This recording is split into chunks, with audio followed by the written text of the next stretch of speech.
topics and opinions expressed on the following show are solely those of the hosts and their guests and not those of W4WN Radio, its employees, or affiliates. We make no recommendations or endorsements for radio show programs, services, or products mentioned on air or on our web. No liability, explicit or implied, shall be extended to W4WN Radio, its employees, or affiliates. Any questions or comments should be directed to those show hosts. Thank you for choosing W4WN Radio.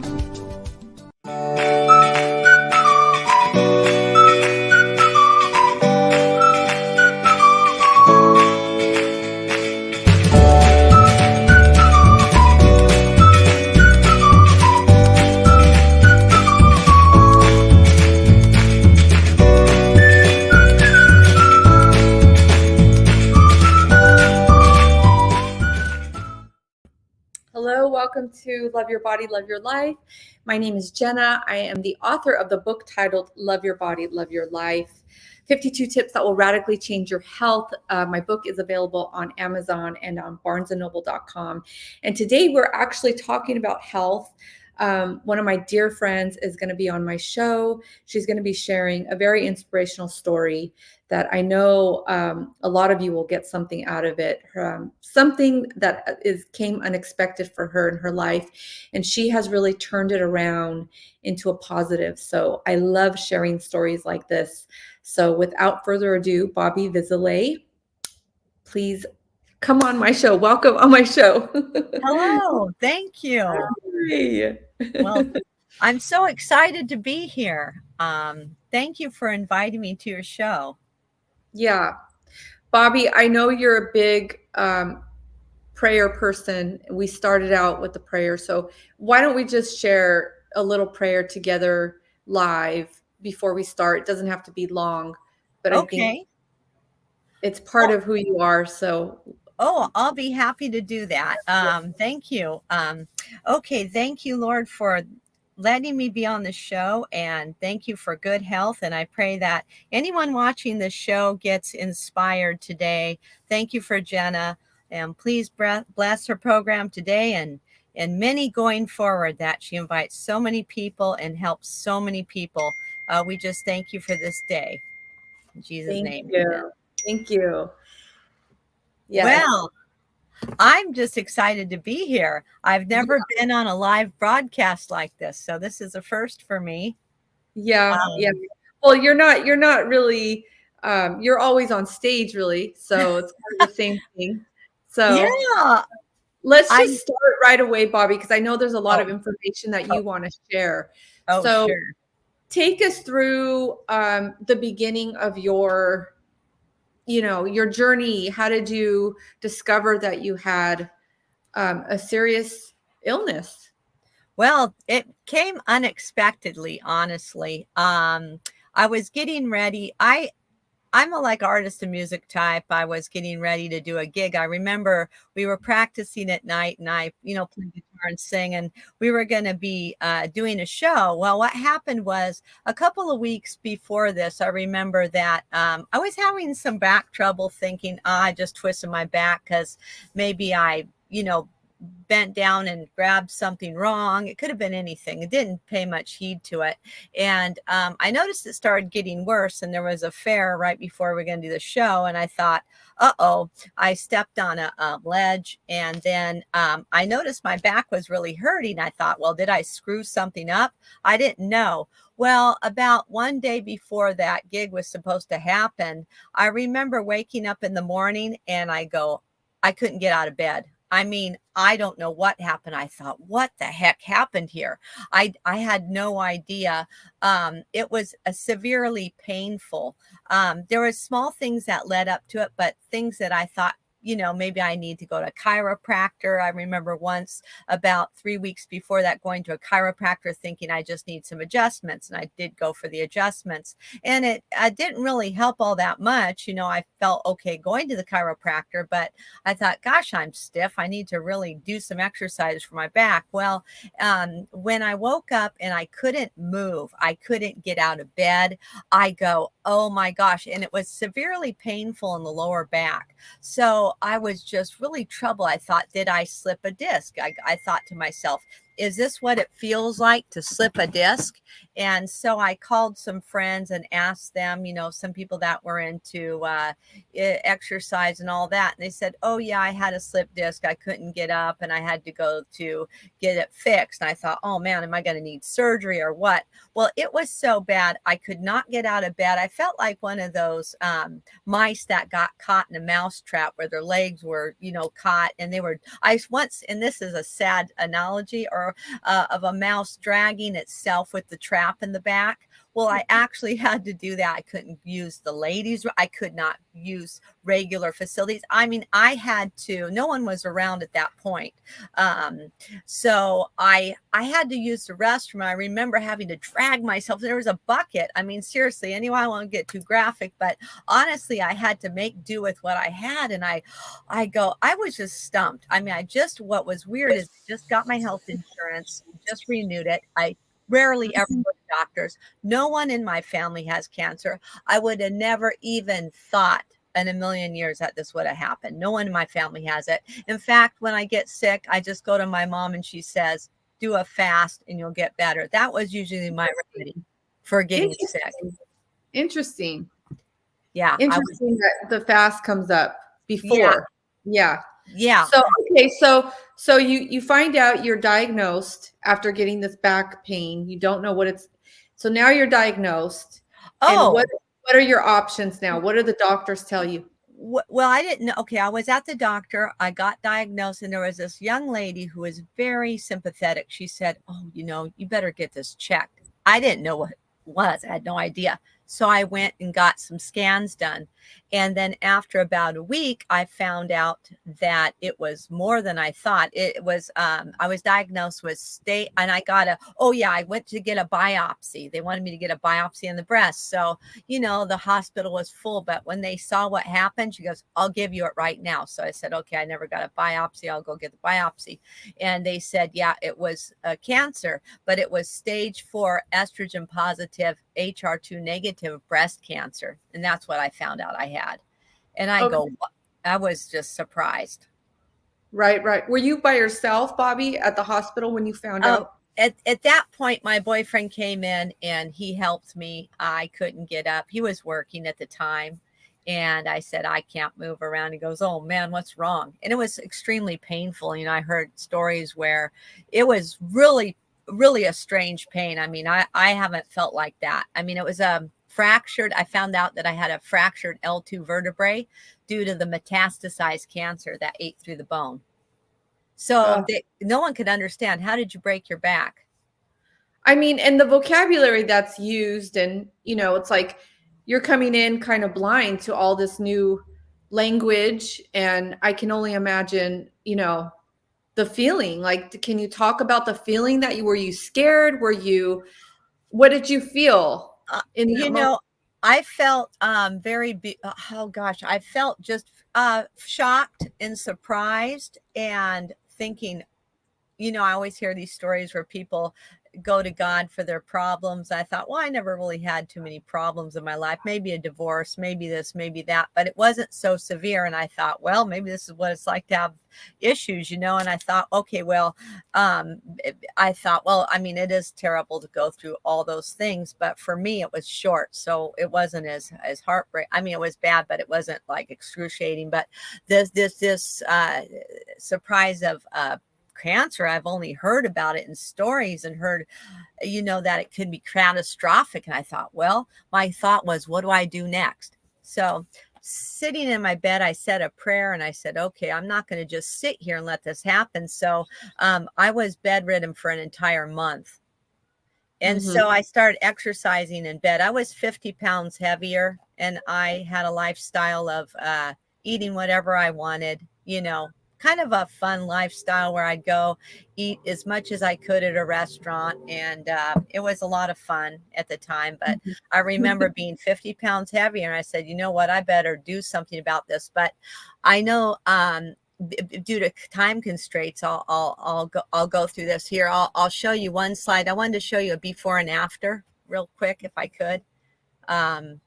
I'm just trying to get all this. And this is me before, and this is me after. I lost 50 pounds through all this. I don't know if, I'm just And that's good. That's, I can take that off now, but that's, I mean, that's just a little tidbit of, I was really heavy sitting there. Gosh, what am I going to do? Well, I started listening to Dr. Berg online about keto and losing weight. And I also started listening to some of the cancer stories. I said, oh, I better read about this. And what is this all about? I know nothing about cancer.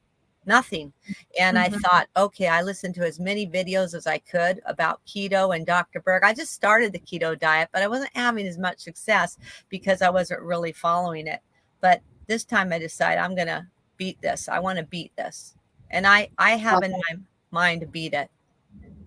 And you are, Bobbie. So, okay, so let's talk about, so you make a decision in your mind that you're going to beat it.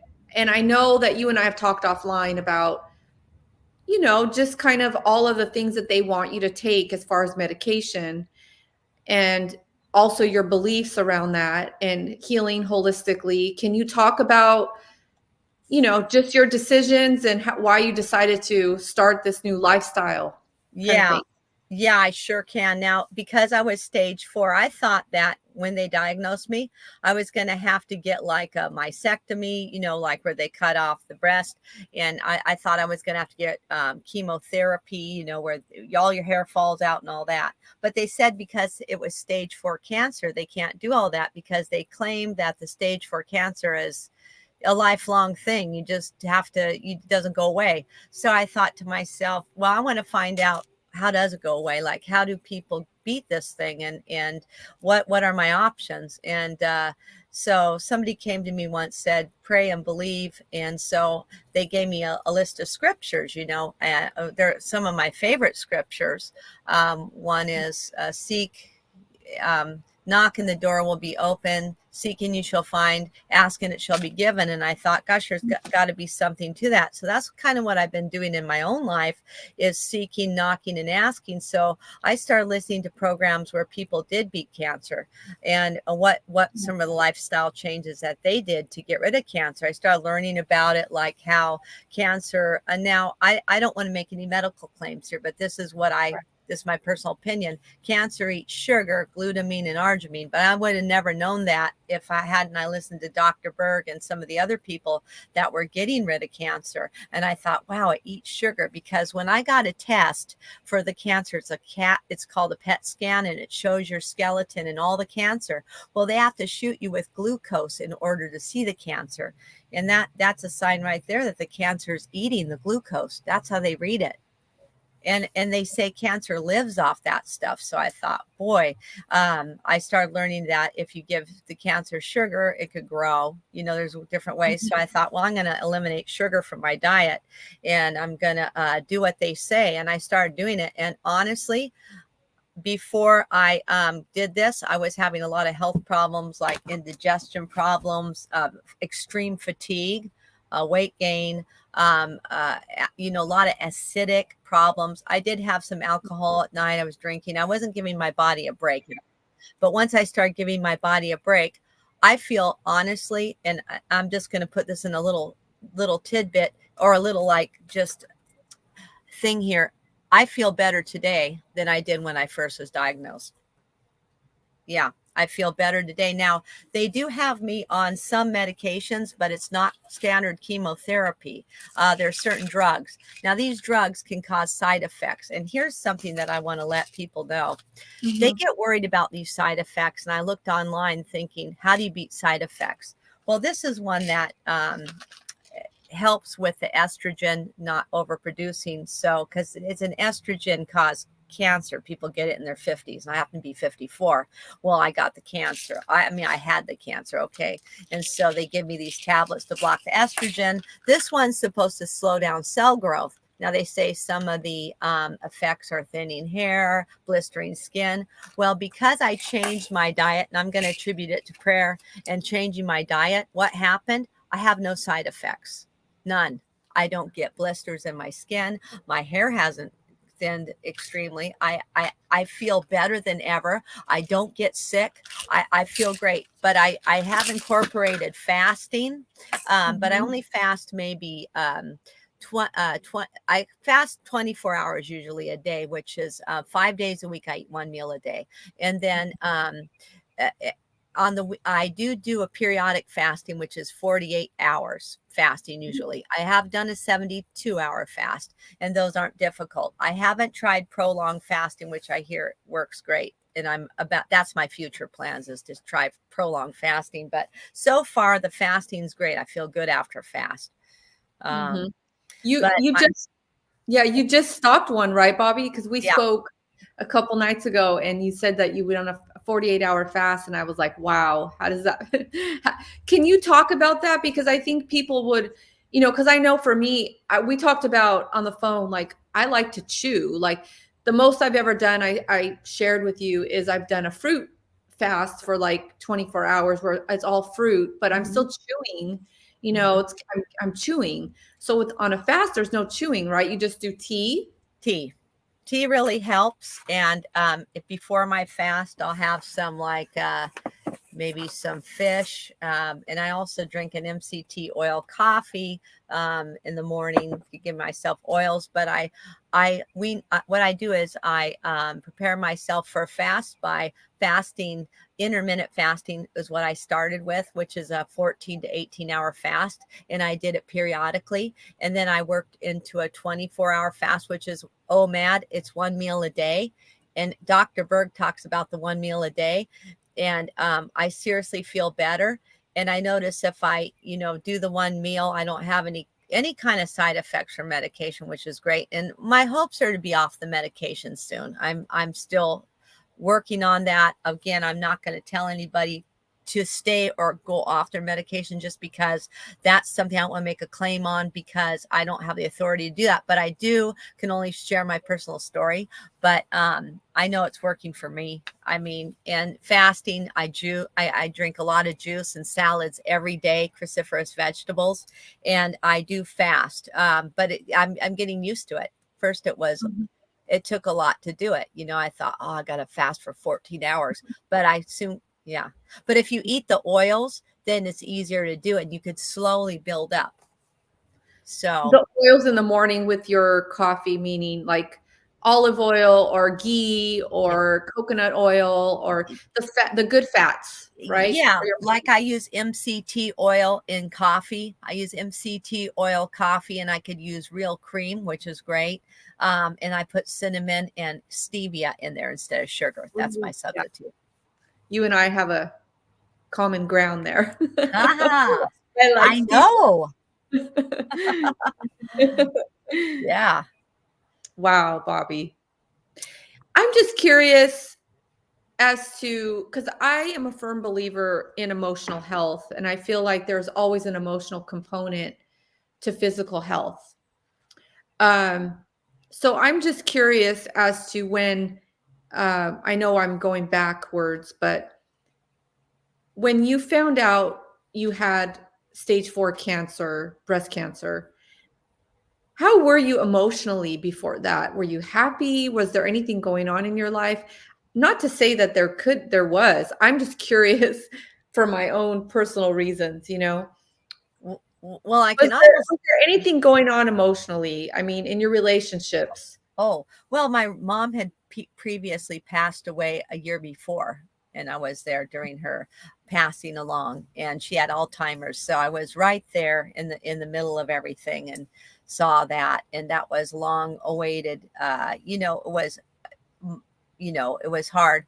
And other things were any kind of emotions in the past, anything, I suppress it all. I could honestly say, and I was reading about that, I do suppress emotions, so I don't feel it until later. And with my mom, I kind of just was numb. I'm always numb with things. I don't feel it. Even when I found out I had stage 4, I thought, okay, well, I didn't feel anything. I'm like, okay. I kind of sat there, and I wasn't traumatized. I wasn't traumatized. I was thinking, well, how am I going to deal with this? I mean, I hold all my emotions in. So my mom passing and just uncertainty in my own life. It wasn't completely concrete, just things are not stable completely. So interesting. It's just interesting Go Oh, ahead. I'm sorry. Yeah. No worries. And eating was a escape. Now I had lost 52 or 53 pounds, but I remember using eating as kind of a little escape. For your emotions. To not feel. Yeah, like I'd go eat a big dinner and just, have some drinks and feel good and go, oh, okay, life is fine. Yeah. Yeah. I love that you're vulnerable and sharing all this, Bobbie, because I think a lot of people will relate to you in that respect of not feeling, you know. Before I did a lot of my inner child healing work, my numbness would come through exercise. So I would exercise my emotions away, just kind of way over the top, like running for 20 miles kind of thing. Wow. Oh yeah, I've done 2 marathons. I don't know if you knew that about me, I but didn't know that. oh yeah, yeah. I was a big runner. So but I wasn't aware of the fact that I had so much inside of me that wanted to be expressed and needed to heal. I wasn't aware of that. Once I became aware of that, then I was like, wow, okay, now I have all this energy inside of me that can be put into, as music, writing, the show, my own voice, my own thoughts. Actually, I pulled a card for you today, and I was thinking about you before the show, and I pulled this card, and it says, I have a voice that matters. And so I wanted to share that with you because your voice matters, and I feel like even in relationships, your voice matters, and really feeling your feelings and then expressing to the people around you, I feel this way and it does matter. Like, you matter. Oh, wow. That's encouraging. Yeah. So on that note, Bobbie, talk to me about, I asked one of these questions on our list. With the diagnosis that you received, did any of your relationships change? Did the dynamic change at all?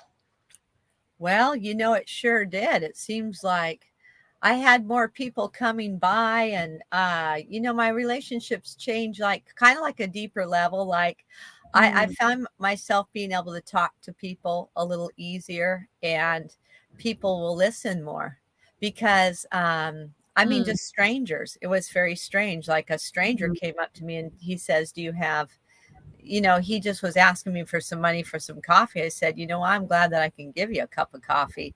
I bought him a cup of coffee and, said a prayer with him, which I don't usually do every day. And I'm like, wow, I wonder where this came from. And so things like that started happening. And even relationships with my friends are different. It's like they take that extra time to listen. And I'm like, wow. And they actually thank me for telling them what I'm telling them.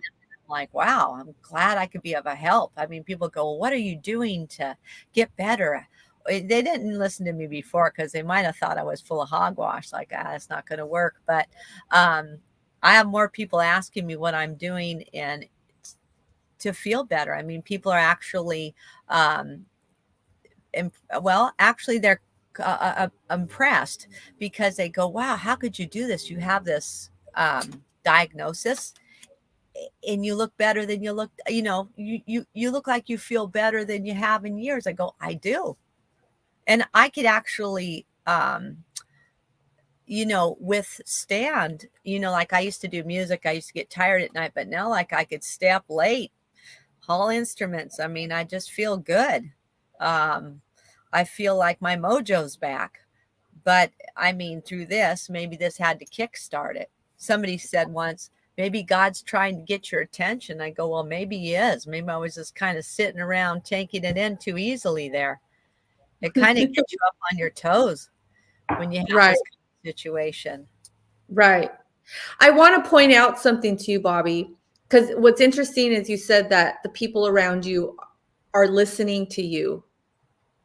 And I want to point out to you that you are listening to you.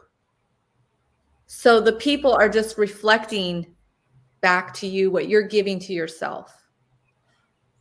Wow. So I just want to point that out to you, because now that you're in a self-care lifestyle, and you're listening to your own needs, you're paying attention to your own body and what you need emotionally and mentally and spiritually, people are going to reflect that back to you. So that's why I wanted to hear what your relationships were like now, because that's what happens, right? Oh, the dynamic totally changed. I Yeah. mean, there's a 360 change on that. Yay. But it was funny how some people don't know how to react when they hear that you have a diagnosis, or like my sister. I remember talking to her, but there was just she might even watch this video, but I remember a slight change of silence. And it was, I just noticed different dynamics. Some people, Yeah. when they hear that, they don't want to believe it happened. Yeah. And I Yeah. had a lot of people coming to me, and I think they thought I was on my last leg, and they gave me flowers, and I was getting cards and everything. And I was like, uh-oh. It was really wonderful to receive the cards from people that I didn't even realize they were even thinking about me. I thought, wow, they gave me a card, and I got numerous amount of cards and notes saying we're praying for you. I said, wow, that was really awesome. And it made me think about other people, like, wow, they're probably going through a lot. Maybe they need a card, and maybe, you don't think about it in your busy life. Right. All Right. that. I feel like life just becomes, like you said, deeper, more depth to it when something like this happens. You slow down a little bit. You start really listening and paying attention. So good for you. Well, let's talk about is there anything else you want to say around your routine? You want to share anything more, Bobbie? I know you do the keto, you do the fasting, you have your doctors that you like. I love the fact that you research. I know you're always doing more research all the time on how to heal. Is there anything else that you want to add before we move on? Oh, sure. I mean, as for healing, I try to search out people who have healed cancer. So I'm starting to adopt some of the routine. And one of them is How My Immune System Beat Cancer by Fred Avard. Let me see. Let me just see what slide that is. It's 9 Inspiration 3. I was wondering if I can show everyone 9 Inspiration 3 and Inspiration 4. Yeah, see, that's How My Immune System Beat Cancer, fasting, juicing, ketogenic diet. And so I'm reading this book right here, and that's helping me. And my plans are to go with his system. He has a protocol for cancer, and it's a periodic fasting and different methods and eating for starving tumors. And then his picture is on 9 Inspiration 4. That's him. And you could see him online. It's Fred Avard. And you could say, How My Immune System Beat Cancer. And you could probably get to his website. But he has a website about that. And he had almost stage 4 colon cancer and beat it. So naturally, he shrank the tumor. So that was really good. So I'm just wanted to say that I search out people who have beat cancer. I'm starting to read more about fasting and all that. So I think that's key to, it's called autophagy, where the cells eat the old dead proteins. They feed off all the, cancer cells. They have to eat something. So it's all about that and rejuvenation. You can look online about fasting and rejuvenation and prolonging your life. They say people in India, they fast and they actually increase their lifespan. And then you could read about it if any of your viewers wish to read about it. You can actually Google that and find but it's a lot of research, I'm just researching, but that book is great. And then Dr. Berg has some cancer success stories, drberg.com online, or if you go to YouTube and go to Dr. Berg, it's a great site for even just doing a ketogenic diet. So if anyone's interested in losing weight and feeling better, it's a great method. He has a lot of good starting points that I would recommend that, because it works and you feel great. And let me see if there's anything else. Let me see that I wanted to share. Oh yeah, I keep a day planner.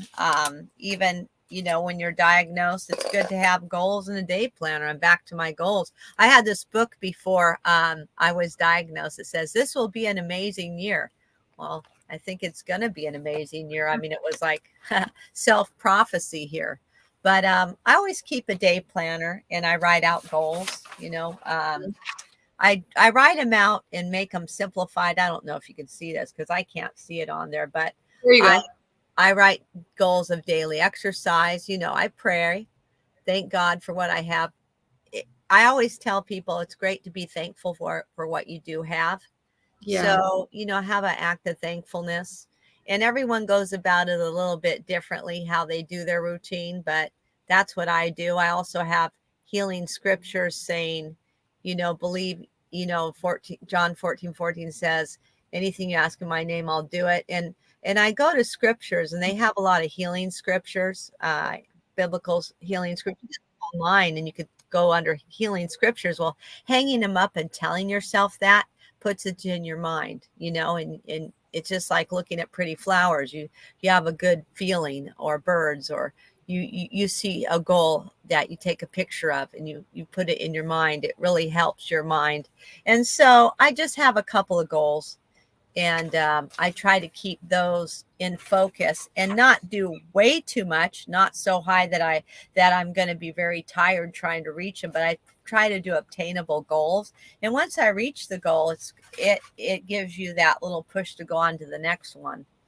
So I have a day planner. That's one of my things that I use. And like you say, you're more aware of your body. Well, I try to be aware of how much I can put out energy wise. I stop and just reflect. I do a lot. I'll say this for sure. I do a lot of more reflection these days. And Bobbie, I love do you walk every day, right? And you're doing your channel, you're sharing it with people.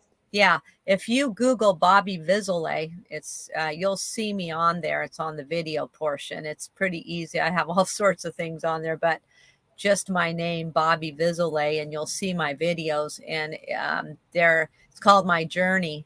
And you just tune in, and it just kind of shows me just myself going out there and just being an inspiration for people, even just to get up and walk. Anything will add to their lives, walking, breathing, exercising.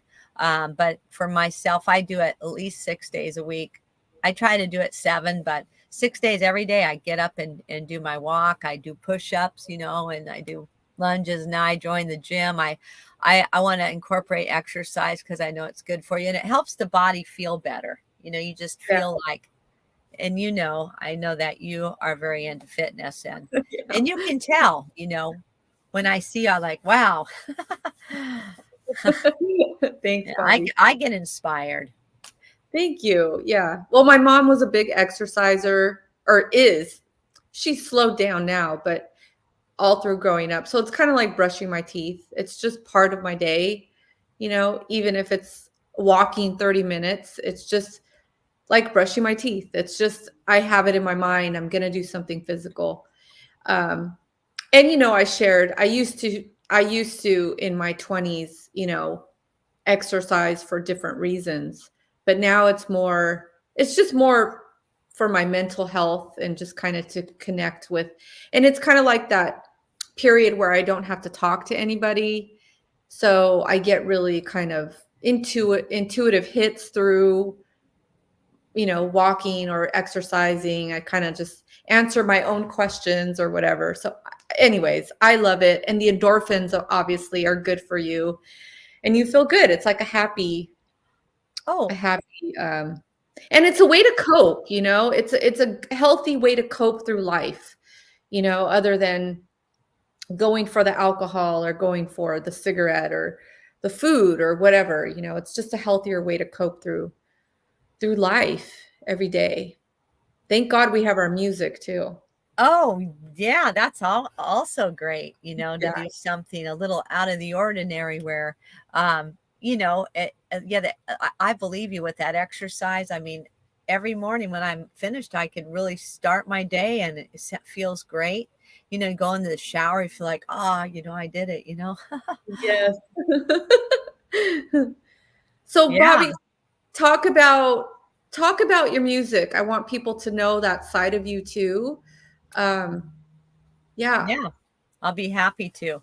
Well, I'm in a band, and I remember when I was down for the count and had to get back up and do it again. You just say, "Oh man, I couldn't go to the what was it? It was the I was excited to go on my little gig to go on the boat, and we're gonna play music, but it's hard to get started. I remember trying to string up a guitar to the side of the wall, so because I couldn't use my back, I was like, oh man, how am I gonna practice this guitar? So I started practicing singing laying down, and then Mark built me a contraption to play the guitar, but it was hard, and it was hard to keep going at that pace because I was starting to lose my motivation a little bit, and I like, oh man, this is tough. So I kind of lost it a little bit, but then over time I regained it.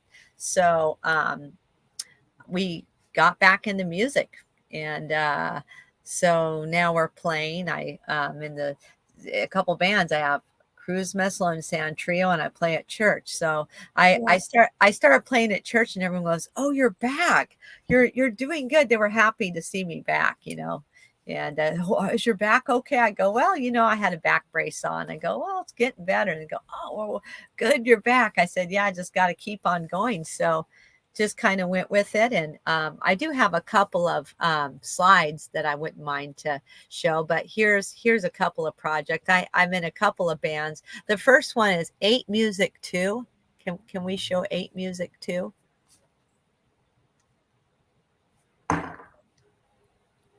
Maybe.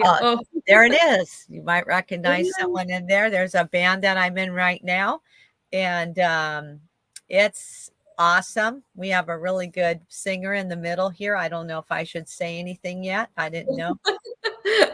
But we just met a very great singer, and she's with I don't know if I'm supposed to say anything. It's okay.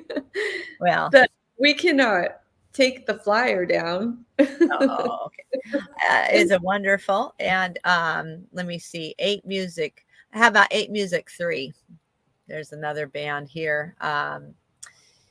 Yay! There you are. Cruise Missile Band. Well, there's other players that come in, and so that's good. And then another project. Well, I'm working on a book for future plans. I'm just kind of I guess I should just talk about music first, right? Okay. Oh no, you're good. We could take that flyer down. Oh, okay.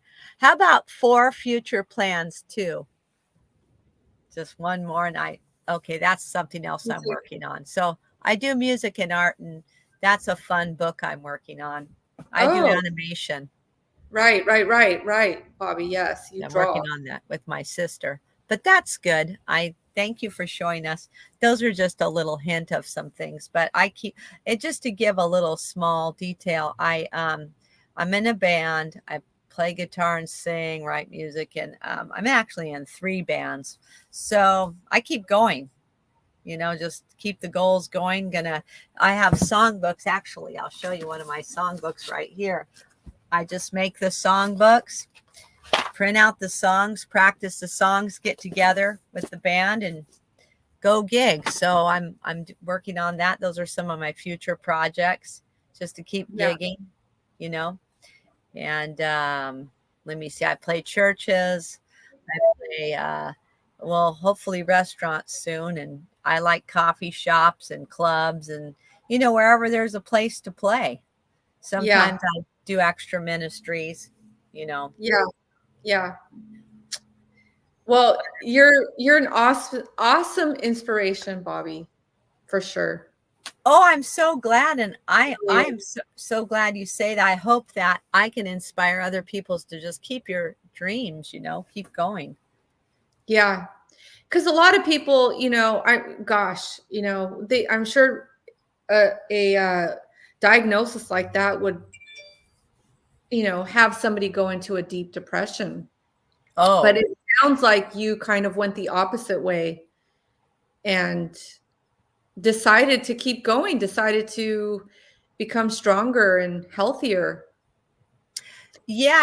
I get cancer, a reading, where you read your markers, and I Mm-hmm. notice sometimes they go down significantly. And so I'm in the process of, I just got another test, but you can tell when the markers are going down, when the cancer's leaving. So I had some really good results. It's in a good place right now where it's going down instead of up. Now it does trickle, it does fluctuate, but overall the cancer reading's good. So it's in a positive mode, meaning it's going the opposite way instead of this way. And I can say that's very positive. So I just say you keep researching, prayer is a big thing, your spiritual part where your beliefs, just if you have trouble believing it, put it in front of you, like say it to yourself every day. Somebody told me that once, and I got this little book of scriptures, and I tell myself that. So it actually goes into your head. I think it goes into your brain. In your brain, I really believe that it tells your body what to do. I think whatever you put in your mind, like I can do it, it says pray with faith. So you put your mind, even if you have to say out loud, which I do as exercise, I can do it. Or I command these cancer cell, I command this cancer to be gone, to vacate this vessel. If I keep telling myself and keep telling myself and keep telling myself, somewhere in your mind, what's going to happen is it's going to happen, I think, because you're instructing your brain to know what to do to get those resources. I think there's something to that. It says pray and believe. I said, okay, I'll pray and believe. Well, I'll keep doing it, keep doing it, like over and over and over, like a tape recorder. And there's something to that. It sticks in your mind, and then you start thinking positively, and you're gravitated towards the positive things. People will tell you something. How would I have even found out about this? I kept telling myself this stuff, and I came across these books, came across this information, and I see it on the records. I see it happening before my eyes. So well, Bobbie, I love your story. And again, I am so thankful for our friendship, number one. Oh, to know I you and to sing with you and to do music with you and just to know you. You're very inspirational. I think you're a doll. Oh, And, thank you. Likewise. So our show's coming to an end. So I want just to mention again, where can people find you? I don't know if you want to share an email or something, if anybody wants to reach out for inspiration maybe, or to, have a friend or a buddy. I know that, I think, feeling down or sick or getting an illness, you tend to feel very lonely or alone. So maybe you want to share something where people can maybe reach out if they want to. I know that you have your YouTube channel. Yeah, they can reach out to me. I would just say you can give me a call if you want. I don't know how many calls I would be able to answer. I don't know how many people would actually give a call. They want Why to don't call you me. share your email? Yeah, I'll gladly share my email. How would I share it? Do I share it on the? What's your email? B as in boy, V as in Victor, I S as in Sam, Z as in zebra, O L as in lizard, AY as in yellow, at AOL.com. Okay. So I shared it in the chat. Great. Yeah. I mean, Biszolay at AOL.com, Bobbie Viszolay. And then, yeah. Thank you so much, Bobbie. We have to get off the live well, now. But thank you for having me. I was having fun on your show. I feel like I'm visiting with you, and I didn't know the time was going to fly by this fast. it does. It goes by fast. It's But neat seeing you in the reality here, this computer reality thing. It's pretty good. yeah. Well, stay backstage and I'll wrap up the show and I'll say goodbye to you backstage again. Well, it was great seeing you, Jenna, and wow. Okay. Thank you. Oh, thank you. Oh, Bobbie Viszolay, very inspirational, adorable, one of a kind, definitely one of a kind. I hope everyone got something from her story and got her email down, Bobbie Viszolay at AOL.com. If anybody wants to reach out to her, she's so easy to talk to, as you can tell. And yeah, keep being healthy, listening to your body. And until next time, love your body and love your life. Take good care.